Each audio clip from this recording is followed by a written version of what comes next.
सत्ता के शिखर तक पहुंचने के लिए अरविंद केजरीवाल ने जिस रास्ते पर अपने पांव रखे थे और आगे बढ़े थे, अब उसी रास्ते से उनके कदम डगमगाने लगे हैं। मैं हूं विनोद मेहला, आप देख रहे हैं दा मुद्दा। याद कीजिए 2011 और 12 का वह समय, जब अन्ना हजारे ने आंदोलन शुरू किया था, दिल्ली में डेरा डाला था। अरविंद केजरीवाल उनके सारथी बने थे। एक मॉडल देश की जनता के सामने दिया था और कहा था कि यह भ्रष्टाचारी व्यवस्था को खत्म करने की जरूरत है, और जब तक देश इस मॉडल पर नहीं चलेगा तब तक देश आगे नहीं बढ़ सकता। खैर, इसी मॉडल के दम पर वो आगे बढ़ते रहे और यही मॉडल उनकी सीढ़ियां बनता रहा। दिल्ली के चुनाव आ गए और जिस दिल्ली की मुख्यमंत्री शीला दीक्षित पर वो भ्रष्टाचार के आरोप लगा रहे थे, उनको सत्ता से बाहर कर दिया।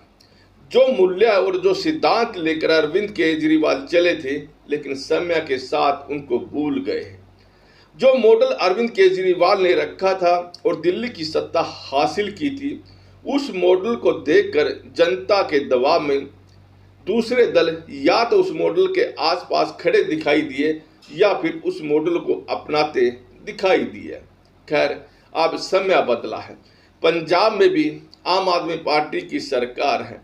जिस सियासी पिच पर अरविंद केजरीवाल ने यह बेहतर पारी खेली है, उस सियासी पिच की क्यूरेटर कांग्रेस पार्टी रही है और कांग्रेस पार्टी से ही ये सियासी जमीन उसने छीनी है।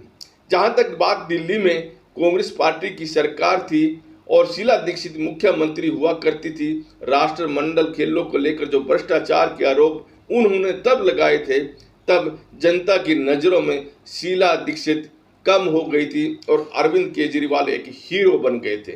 दिल्ली की सत्ता के बाद उनकी निगाहें पंजाब पर थी, क्योंकि पंजाब में कांग्रेस पार्टी से भी लोग दुखी हो गए थे और वहां की सत्ता भी 1 साल पहले आम आदमी पार्टी ने हासिल कर ली।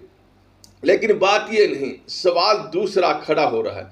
सवाल तो यह है कि आम आदमी पार्टी ने किस पार्टी की सियासी जमीन छीनी है। आप देखिए, वो सियासी जमीन उन्होंने कांग्रेस की छीनी है, चाहे दिल्ली की बात करो या फिर पंजाब की बात करें। अगर गुजरात की भी बात करें हम, गुजरात में आम आदमी पार्टी ने 12% वोट ली है और जो 12% वोट आम आदमी के खाते में गई है, इसका मतलब क्या है? इसका मतलब और इसका नतीजा यही निकला कि कांग्रेस पार्टी वहां बहुत कम सीट ही जीत पाई और भारतीय जनता पार्टी ने बेशक बड़ी जीत हासिल की हो, रिकॉर्ड जीत हासिल की हो, लेकिन कांग्रेस का रास्ता बड़ा कठिन कर दिया। तो ये नतीजे क्या कहते हैं, चाहे पंजाब के हो, चाहे दिल्ली के हो या गुजरात के, यानी कांग्रेस पार्टी ही एक आम आदमी पार्टी की सीढ़ी बनी हुई है। जहां पर कांग्रेस पार्टी है, वहीं से आम आदमी पार्टी सत्ता के शिखर तक पहुंच रही है। लेकिन अब लग रहा है कि अरविंद केजरीवाल के कदम डगमगाने लगे हैं। वो सोच और समझ नहीं पा रहे हैं। सुप्रीम कोर्ट ने दिल्ली को लेकर एक आदेश दिया और केंद्र में भारतीय जनता पार्टी सरकार एक अध्यादेश लेकर आ गई। अरविंद केजरीवाल यही उनसे नाराज हो गए। नाराज तो पहले दूसरे मुद्दे पर भी चलते रहे हैं। ऐसे में इस अध्यादेश को लेकर अरविंद केजरीवाल को लग रहा है कि कांग्रेस की उन्हें जरूरत पड़ गई है और राज्यसभा में जब यह अध्यादेश आएगा तो कांग्रेस की वोटों की जरूरत उन्हें पड़ेगी।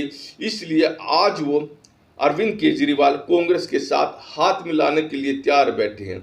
जिन नेताओं की उन्होंने क्लब बनाई थी, एक लंबी कतार बनाई थी कि ये वरिष्ठ नेता हैं, उनमें अरविंद केजरीवाल 2011 और 12 के आसपास सोनिया गांधी का भी नाम लिया करते थे, शरद पवार का नाम लेते थे और लालू प्रसाद यादव सहित 1 दर्जन से ज़्यादा नेताओं के उन्होंने नाम गिनाए थे। एक ऐसा समय भी आया था जब उन्होंने एक ऐसे मंच को साझा करने से इनकार कर दिया था कि उस मंच पर लालू प्रसाद यादव आए हैं। लिहाजा वक्त देखिए, अब लग रहा है कि अरविंद केजरीवाल को कि जो राजनीति पहले थी, जो व्यवस्था पहले हुआ करती थी, उसके बगैर काम चलने वाला नहीं है। दरअसल तस्वीर भी बदल गई है। अरविंद केजरीवाल के दिल्ली के जो स्वास्थ्य मंत्री थे उन पर भी दाग लगा, वो जेल में हैं और वो भी भ्रष्टाचार के आरोप उन पर लगे हैं। पंजाब की बात करें, पंजाब में भी पार्टी के एक मंत्री भ्रष्टाचार के मामले में फंसे हैं और उनको हटाना तक पड़ा है और यहाँ भी आम आदमी पार्टी दागिल हुई है। लिहाजा अरविंद केजरीवाल भी शायद ये समझ गए हैं जो पुरानी व्यवस्था राजनीति की रही है उससे दूर नहीं हटा जा सकता, उससे दूर नहीं जा सकता। इसलिए शायद उन्होंने पटना में उन लोगों की कलम में शामिल हो गए, उन लोगों की कतार में बैठ गए जिन पर 2011-12 में वो आरोप लगाते थे, वो साथ में उनके साथ बैठ गए और घुल मिल गए। ये अरविंद केजरीवाल के लिए आने वाले समय में उन पर, उनकी सियासत पर सवाल खड़े कर देती है। जहाँ तक की बात है कि अरविंद केजरीवाल को जो सियासी जमीन मिलेगी वो वही मिल रही है जहाँ पर कांग्रेस है, कांग्रेस से ही वो जमीन छीन रहे हैं। लेकिन अब जिस तरह से वो कांग्रेस के साथ दोस्ती के लिए हाथ बढ़ा रहे हैं, तो हो सकता है कि यह भी हो कि अरविंद केजरीवाल की पार्टी की, आम आदमी पार्टी की उम्र पूरी हो गई है या उनके लिए आगे दरवाजे बंद होने जा रहे हैं। अगर अरविंद केजरीवाल कांग्रेस पार्टी के साथ इसी तरह से हाथ मिलाते रहेंगे तो दरवाजे तो बंद होना लाजमी है। कारण यही है कि जो अरविंद केजरीवाल को जो सियासी जमीन मिल रही है वो कांग्रेस पार्टी से ही मिल रही है। अगर हम देखें, जब पूरे कई दशकों के इतिहास को देखें, भारतीय की राजनीति के सिस्टम को देखें, और तो यही होता दिखाई भी है कि कांग्रेस के पास ही सियासी जमीन थी और बहुत बड़ी जमीन थी। धीरे धीरे क्या हुआ, जो क्षेत्रीय दल हैं उन क्षेत्रीय दलों ने कांग्रेस से सियासी जमीन छीनी और ऐसे कई प्रदेश हैं जहां आज कांग्रेस का कोई नाम लेने वाला नहीं है, कांग्रेस के पास वहां कुछ नहीं है। वहीं दूसरी तरफ जो भारतीय जनता पार्टी है, भारतीय जनता पार्टी ने जो क्षेत्रीय दलों से हाथ मिलाया और उनकी जमीन, जो क्षेत्रीय दलों की जमीन थी उसको हड़प लिया। इस राह पर भारतीय जनता पार्टी चल रही है। खैर, अरविंद